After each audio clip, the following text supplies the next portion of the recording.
en Jerusalén, en Judea, en Samaria y hasta lo último de la tierra. Ajá. Esa es la declaración, digamos, de el Señor Jesucristo antes de ascender, con la promesa del Espíritu Santo que venía. Dice, recibiréis poder y me seréis testigos. Entonces, ese poder del que estamos hablando, también lo menciona Lucas en su libro, en el Evangelio, al final, y lo dice de otra manera, dice, seréis investidos con el poder del Espíritu, ¿no es cierto? No del Espíritu, dice, seréis investidos de lo alto. Eso lo dice Lucas, investidos de lo alto, refiriéndose justamente al Espíritu Santo. Entonces, lo que tenemos que ver en Hechos es cómo se manifiesta ese poder o qué es ese poder. Se referirá a sanidades, a milagros, a una vida transformada. Entonces, el libro de Hechos creo que nos aclara bien, y luego las cartas de Pablo, a qué se refiere ese poder del Espíritu, ¿sí? Y lo estamos viendo, pues, en esas ocasiones donde los hermanos se reúnen, por ejemplo, en Hechos 15 para dialogar y argumentar, discutir respecto a este asunto doctrinal y al viaje de Pablo predicando a los gentiles. La forma de llegar a un acuerdo, la forma en que se someten unos a otros, ¿verdad? Es que escuchan los argumentos de Pedro, de Jacobo, de la exposición de Pablo y Bernabé, y la conclusión guiada por el Espíritu Santo, porque así lo dice el texto, ¿verdad? Dice, nos pareció bien a nosotros y al Espíritu Santo que no impongamos carga a los creyentes. Esa es una manifestación del poder del Espíritu Santo, ¿sí? No hubo, digamos, como que expresiones desconocidas o extrañas o, ¿cómo se dice? De temor o de cosas de otro tipo, pues, místicas, ¿sí? Sino es la vida del Espíritu Santo, o el Espíritu Santo reproduciendo la vida de Cristo en el creyente, en este caso, sujetándose unos a los otros, buscando la dirección del Espíritu, el consenso. Y hoy lo que veo mucho hoy en día, en todos los ámbitos, o en muchos ámbitos o de los negocios o de la política y todo esto, es que nadie cede su posición, ¿verdad? O nadie cede su derecho, sino todos estamos reclamando nuestros derechos y argumentando, incluso defendiendo mentiras, por no ceder, por no ser humildes y decir, ok, está bien lo que tú dices, está mal lo que yo digo, voy a corregir. Eso ya no lo vemos tanto, pues. Es una expresión del yo que está entronado, pues, o el egoísmo. Entonces, vemos al Espíritu Santo trabajando en la vida de estos hermanos también, y en ese Hechos 1:8, donde dice que me seréis testigos, justamente los apóstoles son testigos presenciales, como también hemos hablado los domingos, de la resurrección. Ellos verdaderamente conocieron a Jesús en su ministerio, en su muerte, y lo vieron resucitado, y ellos están dando su testimonio. Ellos están diciendo, nosotros lo vimos, y ese testimonio avala la resurrección. Pero una vez muertos los apóstoles, ¿sí? Más adelante muertos los apóstoles, los discípulos siguen compartiendo esos testimonios, ¿verdad? La verdad del testimonio de los que estuvieron presentes. Y después, cuando menciona los lugares, que dice Jerusalén, Judea, Samaria y hasta lo último de la tierra. lo que estamos viendo en este capítulo de Hechos 13, 14, 15, 16 es como la última fase o la cuarta fase, ¿no? Ya el evangelio se está extendiendo a lo último de la tierra. Aunque esa extensión pues todavía tarda también muchos años, pero ya no está en Jerusalén solamente, ya no está en Judea solamente, ya no está en Samaria solamente, sino ahora Dios usando a Pablo con sus viajes, el evangelio se está extendiendo a regiones más allá de Canaán o de Palestina o de esa zona de Israel ahora. ¿Verdad? Ya está llegando a Asia y el evangelio llega en textos de la Biblia pues hasta Europa, que es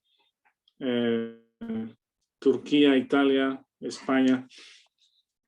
Entonces, esta parte de los viajes de Pablo es muy interesante también porque se ve o vemos el desarrollo del establecimiento de iglesias o de iglesias locales, ¿verdad? De iglesias o grupos de creyentes en diferentes localidades.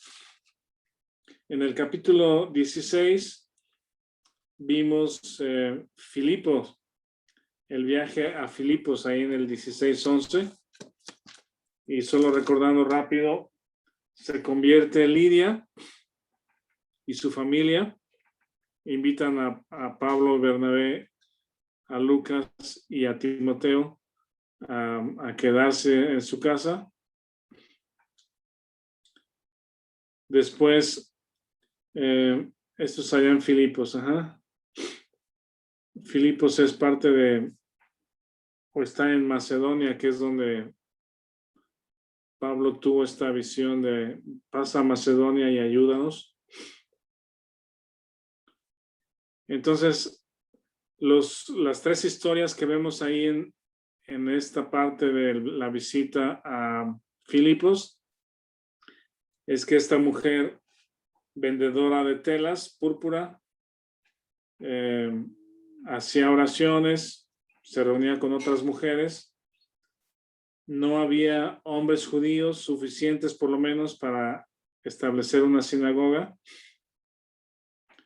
Pero Lidia sí se convierte, escucha el mensaje y dice que el Señor abrió su corazón para que estuviese atenta. Es la forma de referirse a que ella creyó en el evangelio.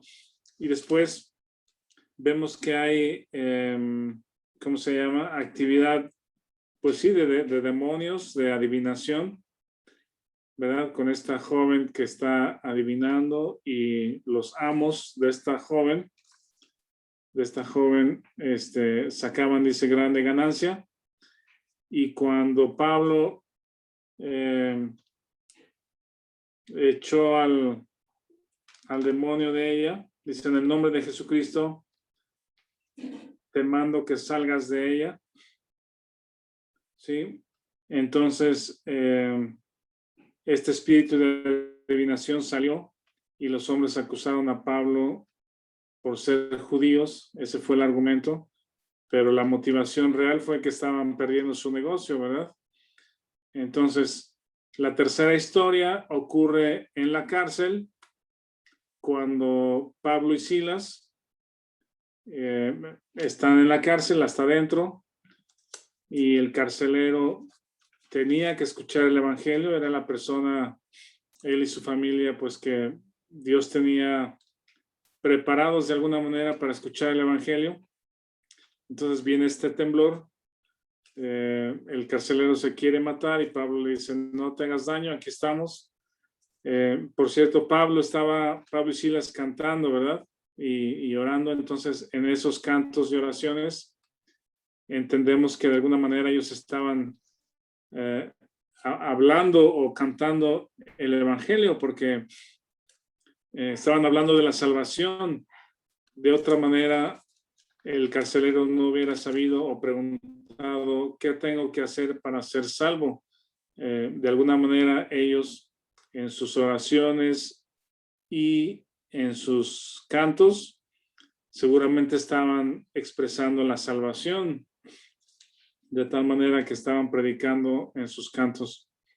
Y entonces, estas tres historias, ahora que son Lidia y su familia, la joven que adivinaba, que tenía espíritu de adivinación, no sé si ella conoció el evangelio también, es probable, no sabemos, pero había gente que estaba en medio de esa adivinación, de esa práctica, pues, de buscar adivinación. Y el carcelero y su familia, ellos son las personas que conforman esa iglesia. Y vemos después en el versículo 16:40 que Lucas se queda en Filipo.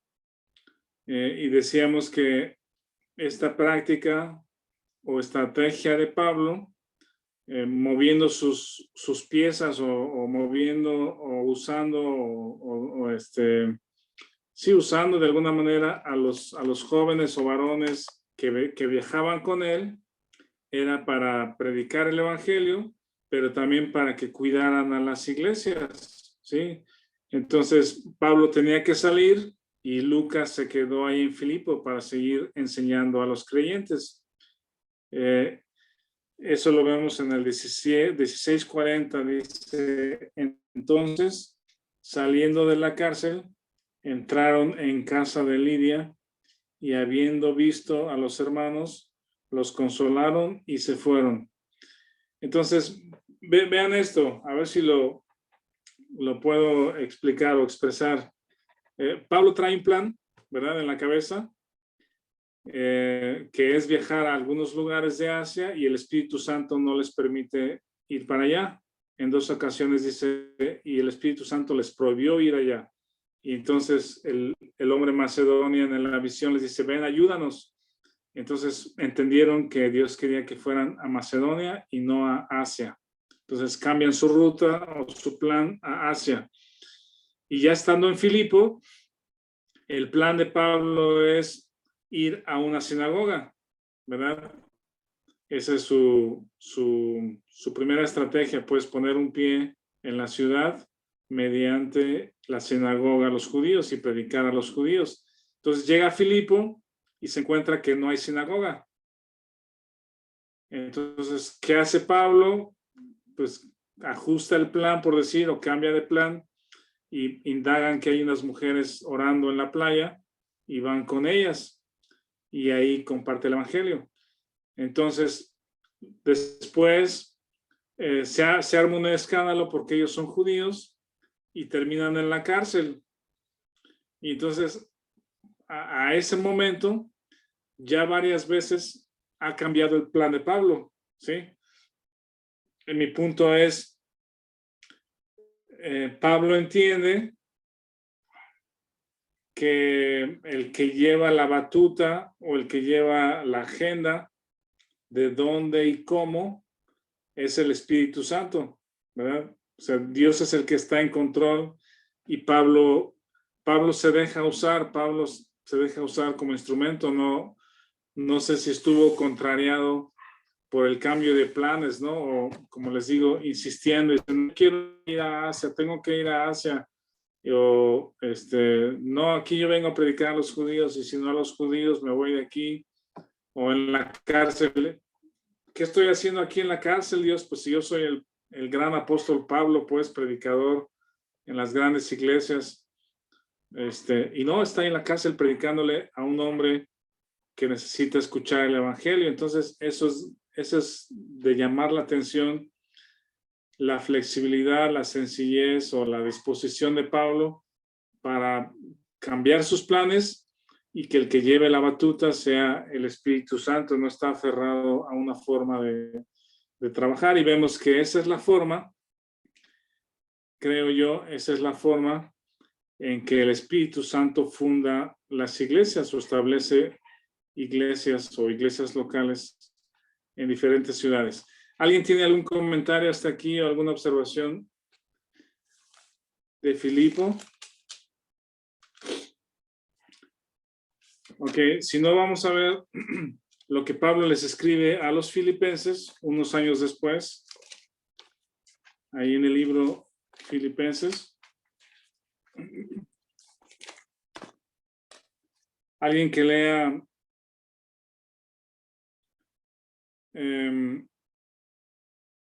del 1 al 6, Filipenses 1 del 1 al 6, por favor.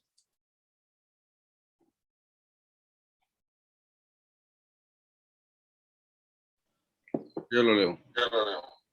Dice Pablo y Timoteo, siervos de Jesucristo, a todos los santos en Cristo Jesús que están en Filipos, con los obispos y diáconos. Gracia y paz a vosotros de Dios nuestro Padre y del Señor Jesucristo.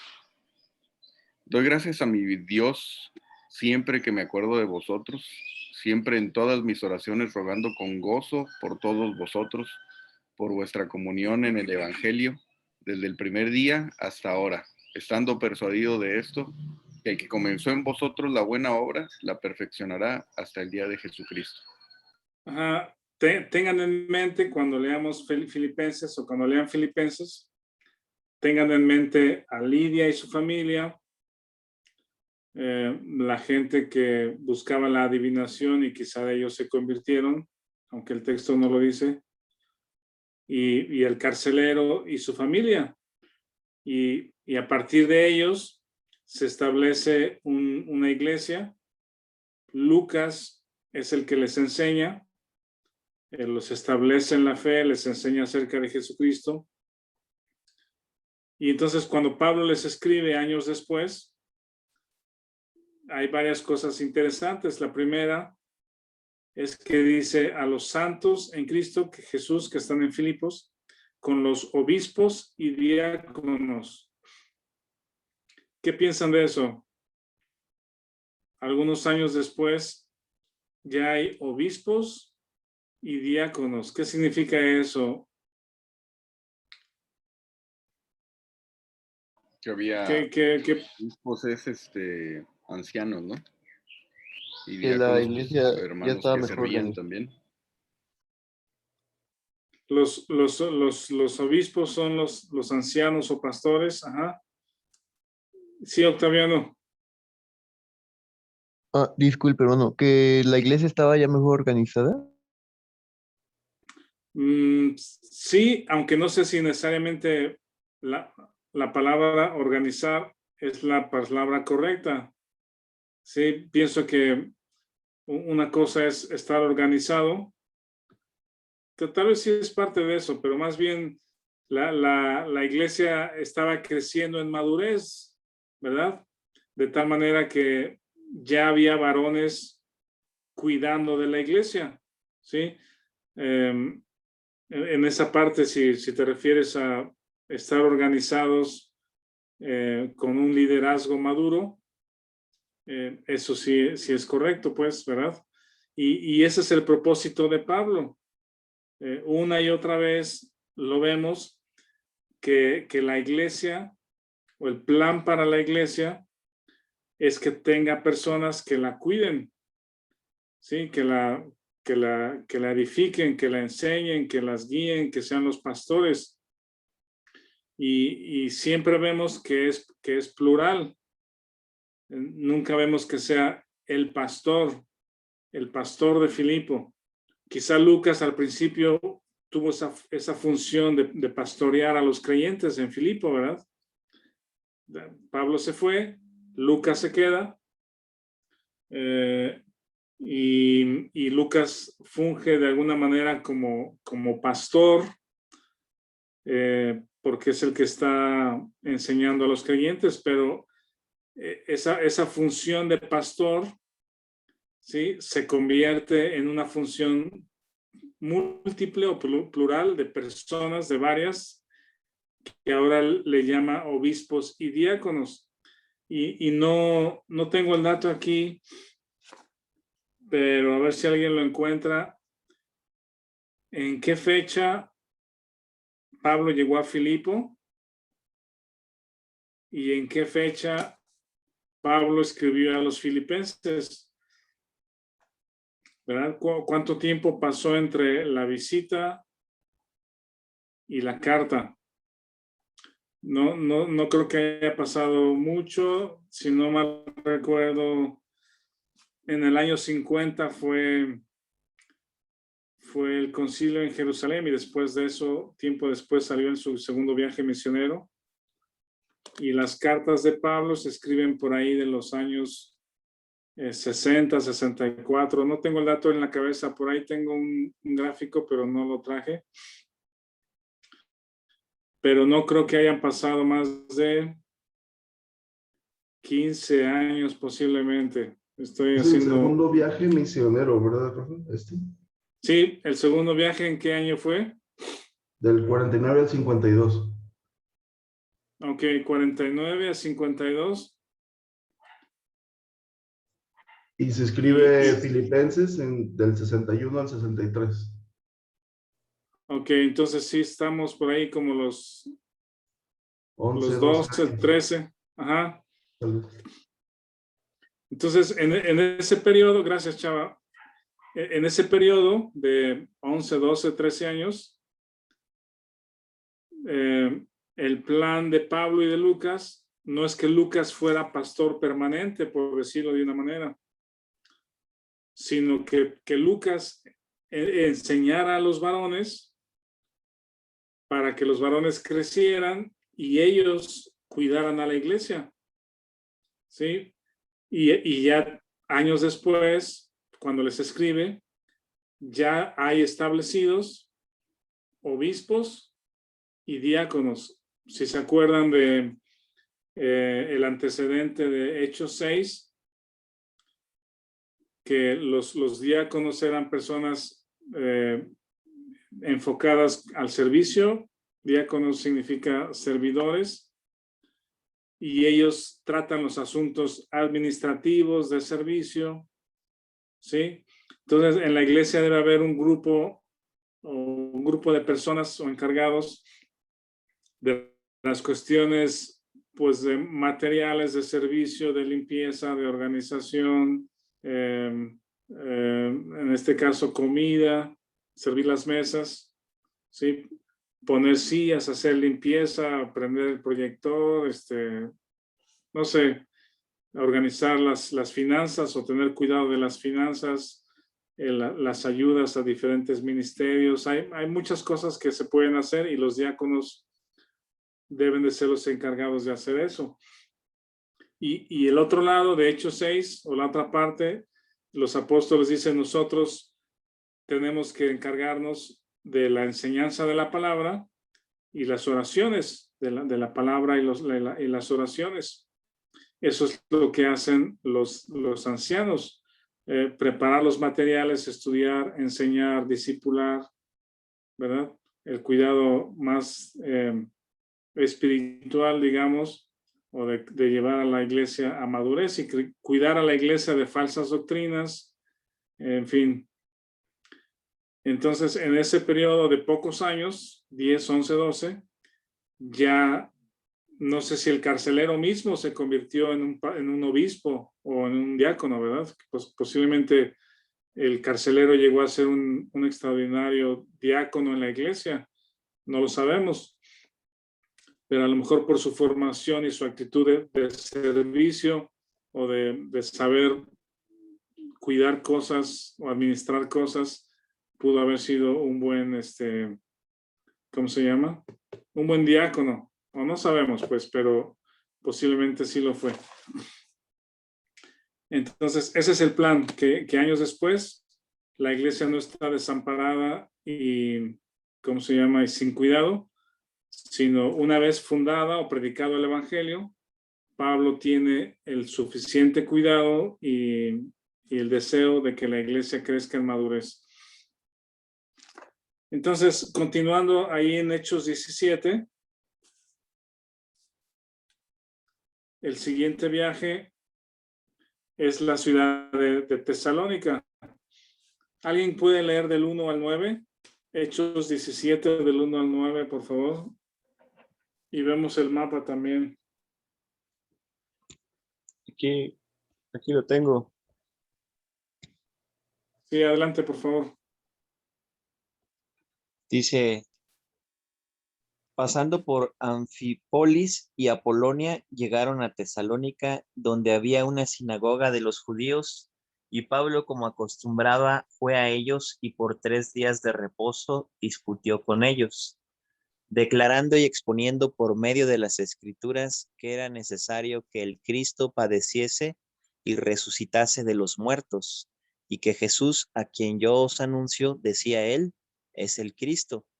Y algunos de ellos creyeron y se juntaron con Pablo y con Silas, y de los griegos piadosos gran número, y mujeres nobles no pocas.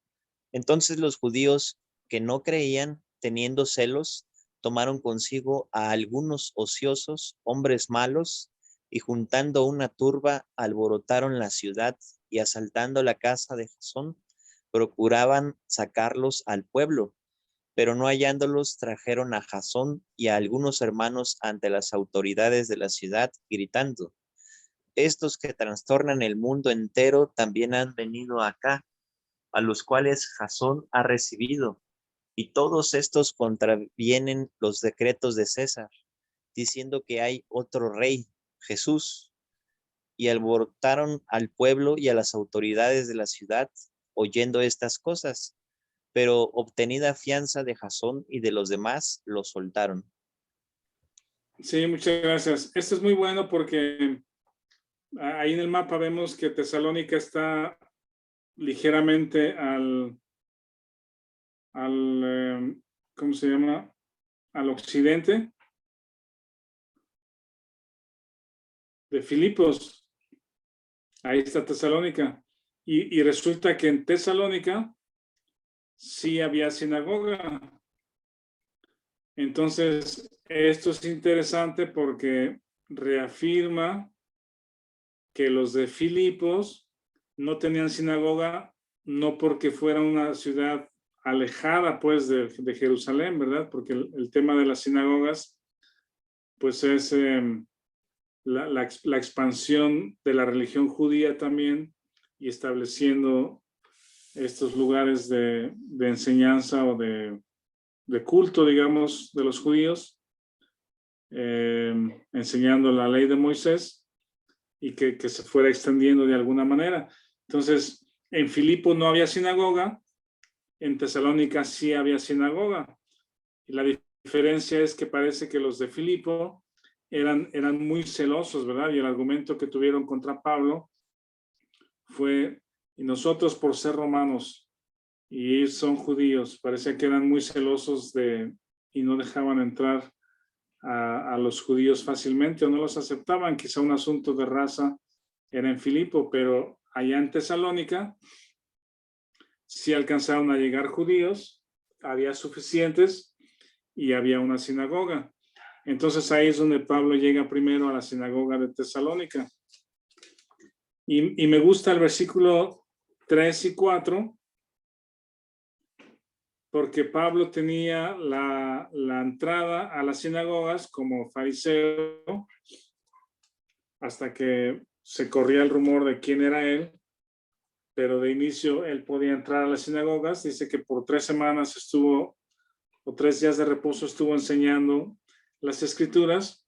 Entonces lo que sí tenía Pablo eran las escrituras del Antiguo Testamento, y eso usaba para compartir el evangelio. Hace unas semanas aquí en la casa compramos un rompecabezas, ¿verdad? Y le digo a Natanael, cuida bien las piezas, estaban un poco chiquitas. Le digo, cuida bien las piezas, porque lo peor que puede pasar con un rompecabezas es que te falte una pieza, ¿verdad? Que está todo armado y de repente no hay una, pierdes una, y es como que no cierras el círculo, pues, o sea, no es satisfactorio armar un rompecabezas que está incompleto, ¿no? Le falta una pieza y no queda completo, pues. Y de hecho, así sucedió porque el rompecabezas parecía que le faltaban 2 piezas, no creo que no se perdieron, pero le faltaban. Y aparte había una repetida, entonces no se pudo completar totalmente. Entonces lo que Pablo está haciendo es abriendo las escrituras del Antiguo Testamento, y dice el 17:3, declarando y exponiendo por medio de las Escrituras que era necesario que el Cristo padeciese y resucitase de los muertos. Hay textos como Isaías 53, ¿verdad? Donde habla de este Mesías que es maltratado, que da su vida, que por sus heridas somos sanados.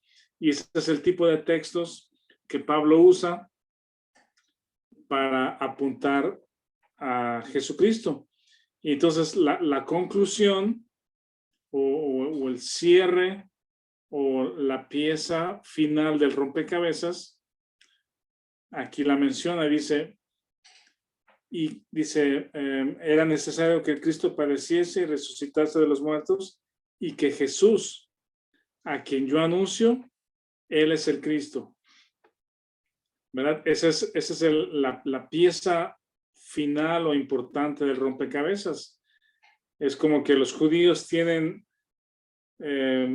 no sé decir un porcentaje, pero decir, por ejemplo, ellos tienen en el Antiguo Testamento, por decir algo, el 90% de la historia, ¿verdad? Los judíos tienen en el Antiguo Testamento el 90% de la historia. Pero esa historia apunta a Jesús y Pablo dice, ese Jesús es el que yo les vengo a anunciar. Esa historia del Antiguo Testamento se refiere a este Jesús al que yo les estoy anunciando. Y entonces cierra el rompecabezas y cierra la historia, cierra el Evangelio, diciéndose a los judíos, la historia que ustedes conocen es correcta. El Mesías que esperan es correcto. Y este Jesús es el Mesías que ustedes esperan. Y entonces, en el versículo 4 dice, algunos de ellos creyeron. Y en el 5 dice, los judíos que no creían tuvieron celos. Entonces, esas son las dos reacciones, ¿no? Unos se les alumbra el entendimiento, les hace conexión el texto, la información, ¿verdad? Dios tiene planeado para ellos que entiendan el Evangelio, que les haga clic, que entiendan que Jesús es el Mesías esperado. En el versículo 4 dice, los que sí creyeron se juntaron con Pablo y con Silas, y de los griegos piadosos, gran número, y mujeres nobles, no pocas. Entonces, ahí ya hay un grupo de creyentes en Jesucristo como el Salvador o como el Mesías.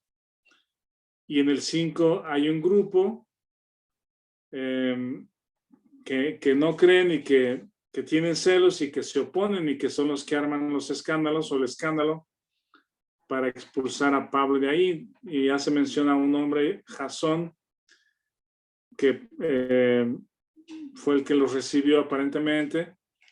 Los buscan en casa de Jasón y no los encuentran, entonces acusan a Jasón de que está escondiendo y tuercen, digamos, la historia, ¿verdad? Dice, los que acusan a Pablo y Silas tuercen la historia, confunden a la multitud hablando rumores y dicen, estos dicen que Jesús es el rey y nosotros tenemos un rey que es el César, ¿no? Y entonces usan argumentos confusos, incorrectos, para alborotar a la gente y armar un alboroto, una confusión en contra de Pablo y Silas.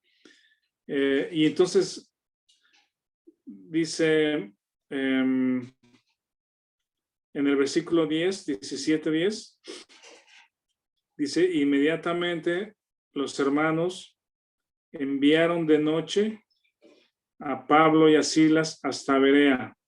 Entonces salen de Tesalónica rápido, pues en 3-4 semanas están ahí en Tesalónica, comparten el Evangelio, algunos creen, o muchos dicen, no, dice gran número, mujeres nobles no pocas, y nace la iglesia, ¿verdad? Se juntan. Y ahora lo que me llama la atención de Filipos y de Tesalónica es que las personas son de diferentes antecedentes, pues, o diferentes estratos sociales. En Filipos está Lidia, que era vendedora de púrpura y posiblemente de buena posición económica, ¿sí? Y el carcelero, pues, que no creo que haya estado en la opulencia financiera, ¿sí?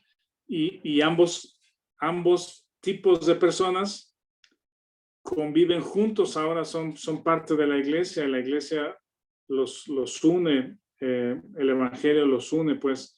Y acá en Tesalónica tenemos judíos, imagínense a judíos tradicionales, pues, con sus vestimentas, sus barbas, sus rizos, no sé cómo se llaman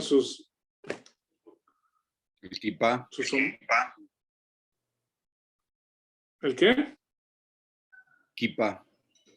Kippa, ¿sí? Acostumbrados a descansar el sábado, a guardar la ley, ¿verdad? A comer ciertas cosas que otros no comen.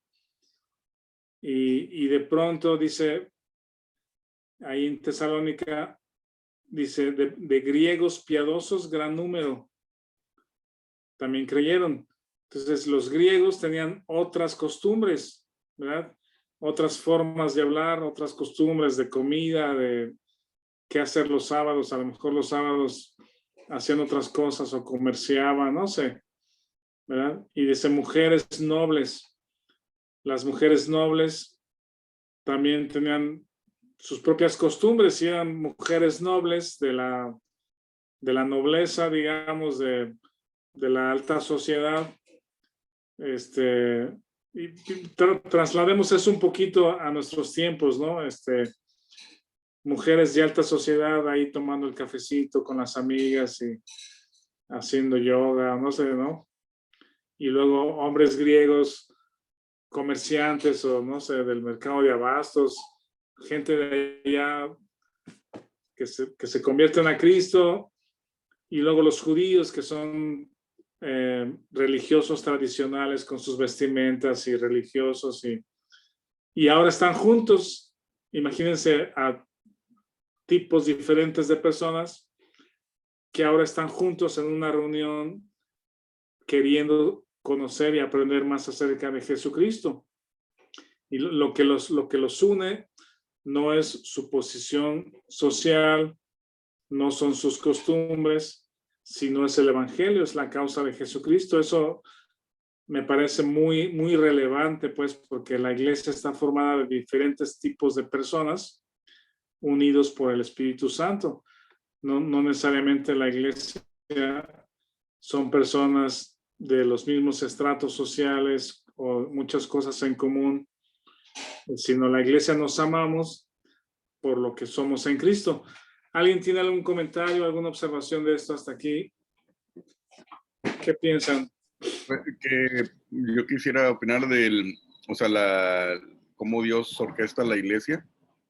Y en el caso de los griegos, pues querían tener mucho conocimiento y los dioses, ¿no? Eran politeístas y... ¿Eran religiosos o sí? Y los judíos eran monoteístas, ¿no? Exacto, también. Probablemente tendrían también diferentes opiniones en cosas que no son esenciales de la vida terrenal, pues, pero como dices, la unidad del Espíritu Santo no es lo que hacía la iglesia. Sí. Sí, es correcto. ¿Alguien más? ¿Algún otro comentario?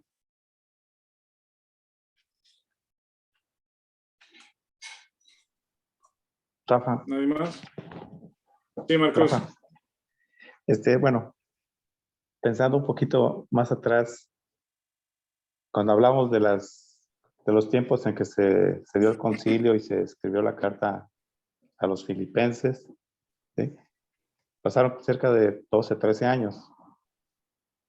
Estaba pensando también porque hace unas semanas atrás que vimos lo del concilio, Víctor Baldoví nos comentó que como se pusieron de acuerdo, pues la gente podía decir que ya estaba planeado todo, ¿sí? No sé si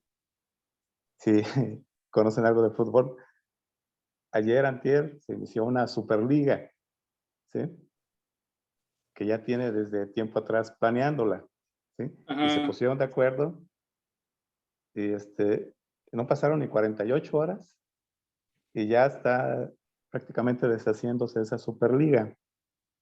A lo que Ujú. voy, sí, a lo que voy. Pasaron del concilio a que se escribió, vamos a decir, la carta a los filipenses, o a que se escribió el primer evangelio, que es el de Marcos, ¿verdad? Si no estoy equivocado. Creo que se escribió por el año 70 el evangelio de Marcos. No tengo el Justo, dato en la mente. bueno, más o menos por ahí, ¿sí? El tiempo que pasó, si se pusieron de acuerdo en el año 50 a que se escribió Filipenses o el evangelio de Marcos, pues son muchos años, ¿sí? Y si no es el Espíritu Santo el que está pues acomodando todo y guiando todo y dirigiendo todo, pues ¿cómo puede ser que después de 20 años todavía estén tan frescos las ideas y todos se pongan de acuerdo para escribir las cartas tanto tiempo después, los evangelios tanto tiempo después? Si vemos que unos hombres que se pusieron de acuerdo de hace, no sé, 6 meses, 8, 10, no sé, y se lanza el proyecto de la Superliga en Europa y menos de 48 horas ya todos corren, están corriendo, porque los amenazan los poderosos, acá los amenazan los judíos, los amenazan todos, y luego aquí como por ejemplo Jason, ¿sí? No sé cuánto tiempo conoció a Pablo, menos de 3 semanas, ¿verdad? Me imagino, Posiblemente. y no lo delata, no delata a Pablo y a Silas donde están, ¿sí? Los cuidan, ¿sí? Si no es el Espíritu Santo el que está orando ahí, o sea, Dios, pues no veo otra manera, igual que si no es Él quien guía toda la escritura, aunque sí hubo un acuerdo en el concilio, no quiere decir que se pusieron de acuerdo para lo que iban a escribir. Con tanto tiempo de diferencia, pues imagínate, ahorita te digo, 48 horas y ya todo se acabó. Está acabando en la Superliga. No sé, es un Sí, comentario.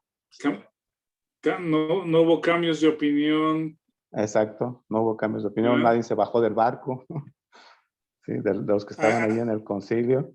¿Sí? sí, justamente por eso ese es el testimonio.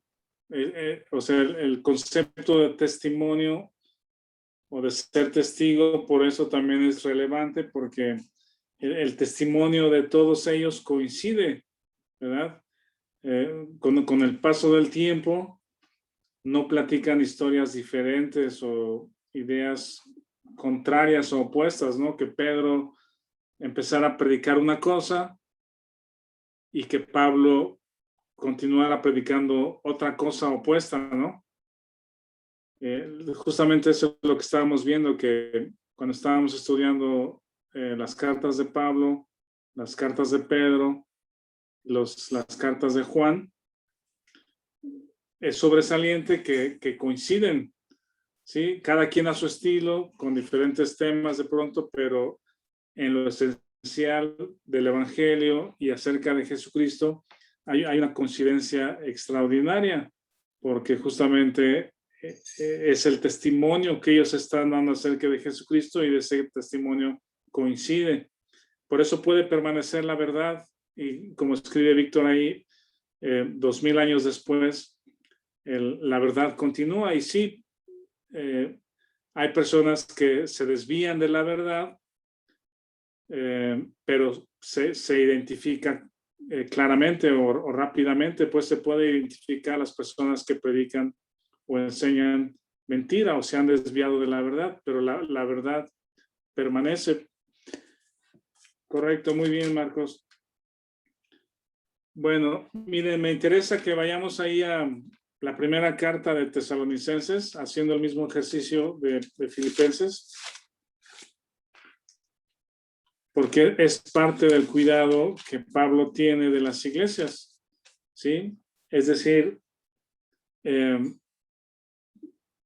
predica o enseña, hay personas que creen deja a alguien, cuando es posible, deja a alguien para que les siga enseñando y los enseñe a crecer, a madurar con la verdad.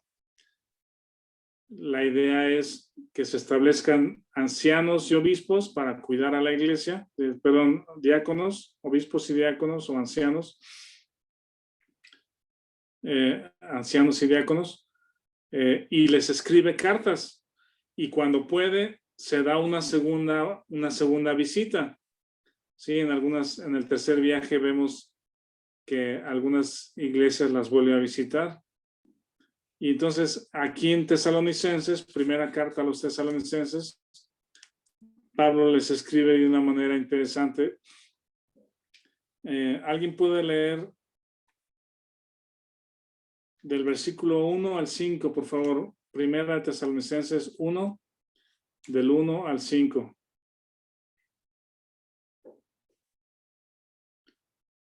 ¿Quién lo quiere leer? Isaac, Víctor. Yo leo. Primera de Pablo. Tesalonicenses del 1 al 5, ¿verdad? Sí, por Perdón. favor. Pablo, Silvano y Timoteo, a la iglesia de los tesalonicenses, en Dios Padre y en el Señor Jesucristo, gracia y paz sean a vosotros, de Dios nuestro Padre y del Señor Jesucristo. Damos siempre gracias a Dios por todos vosotros, haciendo memoria de vosotros en nuestras oraciones, acordándonos sin cesar delante de Dios y Padre nuestro de la obra de nuestra fe, el trabajo de vuestro amor y de vuestra constancia en la esperanza en nuestro Señor Jesucristo. Porque conocemos, hermanos amados de Dios, vuestra elección, pues nuestro evangelio no llegó a vosotros en palabras solamente, sino también en el Espíritu Santo y en plena certidumbre, como bien sabéis cuáles fuimos entre vosotros por amor de vosotros. Gracias, Isaac. Miren, ahí menciona 3 varones al principio: Pablo, Silvano y Timoteo. Silvano es otro nombre para Silas, ¿verdad? Y justamente fueron los 3 los que llegaron a Tesalonicenses, ¿verdad? Porque Lucas se había quedado en Filipo. Entonces, a Tesalonicenses llegaron Pablo, Silas, o Silvano y Timoteo. Y aquí Pablo los incluye en la enseñanza, pues, porque Silvano y Timoteo, pues, conocieron a los hermanos que se convirtieron ahí o las personas que se convirtieron ahí en Tesalónica. Y luego en el versículo 2 dice: damos siempre gracias a Dios por ustedes, haciendo memoria en nuestras oraciones. Eso habla del corazón de pastor o de cuidado que tenía Pablo. Pues a veces pensamos que Pablo puede ser como que muy rudo, ¿verdad? Muy estricto, pero realmente Pablo tenía, si era, ¿cómo se dice? Era firme en el asunto del evangelio y de su servicio y de la verdad, exponer la verdad, pero revela un corazón de cuidado por las personas, ¿sí? Dejando a alguien, dando una segunda vuelta cuando puede, escribiéndoles una carta o 2 cartas y recordándoles en oración. Entonces, eso es muy interesante, como que eso es lo que parecería ser como que las funciones o parte de la actividad de los creyentes varones que cuidan a la iglesia, ¿no? Y luego dice, acordándonos sin cesar delante del Dios y Padre, de la obra de fe, del amor y de la esperanza. Y en el 4 me gusta esto que dice: conocemos, hermanos amados de Dios, vuestra elección. Esta frase, vuestra elección, ¿sí? se refiere a su conversión, ¿verdad? Regresamos a la historia de Tesalonicenses. Pablo está predicando, abriendo el Antiguo Testamento, las Escrituras, y diciéndoles la pieza que les falta, o el Mesías al que se refiere en las Escrituras, es el Cristo, ¿verdad? Entonces, dice, judíos creen, griegos creen, y mujeres nobles creen. ¿Sí? Y cuando dice aquí en Tesalonicenses, conocemos vuestra elección, no se refiere a que los tesalonicenses hayan elegido a Dios o que ellos hayan elegido creer a Dios, ¿verdad? No se refiere de la elección que los tesalonicenses hayan ejecutado, sino al revés. Se refiere a que Dios los eligió a ellos. ¿Sí? ¿Ven esto? Y si revisamos el texto de la forma que está escrito, cuando se dice vuestra elección es, ustedes fueron elegidos, ustedes son predestinados, ustedes son elegidos para salvación. Y esto me gusta mucho, pues, porque es parte de lo que hemos platicado acerca de que fuimos escogidos antes de la fundación del mundo, y lo único que está haciendo Pablo, por decir lo único, pues es exponiendo el evangelio, sabiendo que algunos ya están destinados para esa salvación y otros no, que son los que no creen y su corazón se endurece y tienen celos y entonces actúan con violencia o con alborotos para expulsar a Pablo de ahí, de la ciudad. Pero a eso se refiere, pues, que Dios es el que elige a los creyentes. Y luego el último, versículo 5, pues nuestro evangelio no llegó a vosotros en palabras solamente, sino también en poder, en el Espíritu Santo. Ahí está Hechos 1:8, ¿verdad? Recibiréis poder cuando haya venido sobre vosotros el Espíritu Santo. Y eso es lo que sucede cuando Pablo predica el Evangelio. El Evangelio es poder para salvación. Ese es el poder del Espíritu Santo para salvación. Si bien Pablo y Pedro y otros ejecutaron milagros, ¿verdad? Sanidades o ciertos milagros, quizá también es parte del poder del Evangelio o del poder del Espíritu Santo, pero son señales mayormente para los judíos.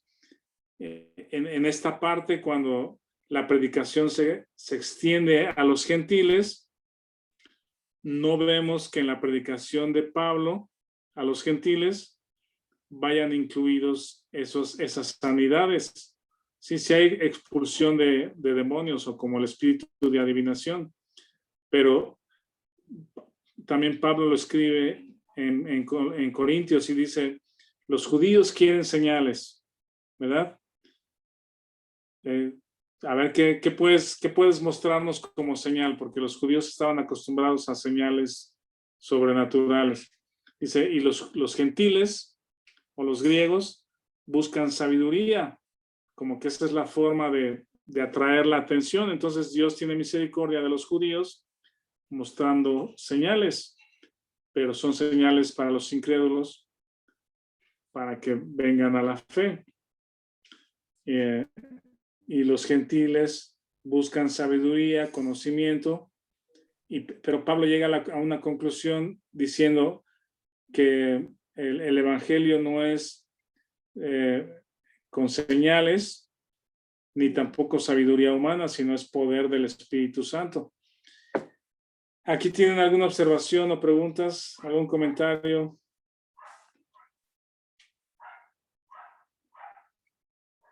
No, es en la versión de la Biblia de las Américas. Dice su elección de vosotros. En el caso hablando de la elección, ¿no?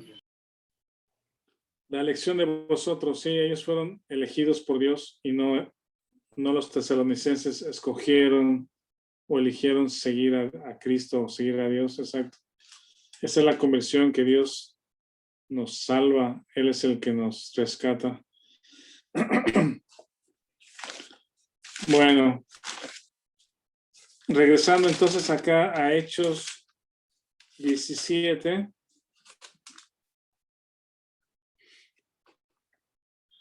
Nos quedan pocos minutos. Bueno, ya se acabó casi la hora. Pero la siguiente parada, por decir, es una ciudad ahí cerca que se llama Berea. Si quieren lo leo, dice 17:10. Inmediatamente los hermanos enviaron de noche a Pablo y Silas a Berea, y ellos, habiendo llegado, entraron en la sinagoga de los judíos. También había sinagoga. Y estos eran más nobles que los que estaban en Tesalónica, pues recibieron la palabra con toda solicitud, escudriñando cada día las escrituras para ver si estas cosas eran así. Así que creyeron muchos de ellos, muchas mujeres griegas de distinción y no pocos hombres. Cuando los judíos de Tesalónica supieron que también en Berea era anunciada la palabra de Dios por Pablo, fueron allá y también alborotaron a las multitudes, pero inmediatamente los hermanos enviaron a Pablo que fuese hacia el mar, y Silas y Timoteo se quedaron allí. Y los que se habían encargado de conducir a Pablo le llevaron a Atenas, y habiendo recibido orden para Silas y Timoteo de que viniesen a él lo más pronto posible, lo más pronto que pudiesen, salieron. Entonces otra vez ocurre eso, que allá, ahí está el mapa, en Tesalónica, salen Pablo y Silas y Timoteo a Berea. El escándalo se arma en Berea porque saben que ya llegaron allá. Hay convertidos. Y Pablo sale cuidado por los hermanos hasta Atenas. Y en Berea se queda Timoteo y Silas haciendo esta función otra vez de enseñar, cuidar a los hermanos. Y la instrucción de Pablo fue que Timoteo y Silas vinieran a Atenas lo más pronto posible. Entonces, lo que se destaca también aquí en Berea, y también es bueno subrayarlo, dice que los de Berea eran más nobles. Y la forma de describir que eran más nobles es que escudriñaban cada día las escrituras para ver si estas cosas eran así. Esa es la actitud, digamos, de deseo de aprender, no de aferrarse a una idea, aunque la idea esté equivocada, o defender una mentira, pero es, ok, vienes a enseñar esto, veamos en las escrituras si es correcto, es ser inteligente, puede ser, ¿cómo se llama? Ir a la verdad, escudriñar la verdad, entender la verdad y creerla porque es la verdad, ¿verdad? Y no estar aferrado a una mentira o a una idea porque es mía y porque es lo que yo quiero defender, sino estar abiertos a decir, ok, enséñame la verdad, muéstrame en las escrituras, y si es así, lo creo. Entonces, ese es este proceso de aprendizaje, de ir a las escrituras, observar, escudriñar, leer, entender, y entonces creerlo y seguirlo. Bueno, si quieren, entonces aquí le dejamos. Si alguno quiere terminar con una palabra de oración, alguna observación, Vic. ¿Me permites, Rafa?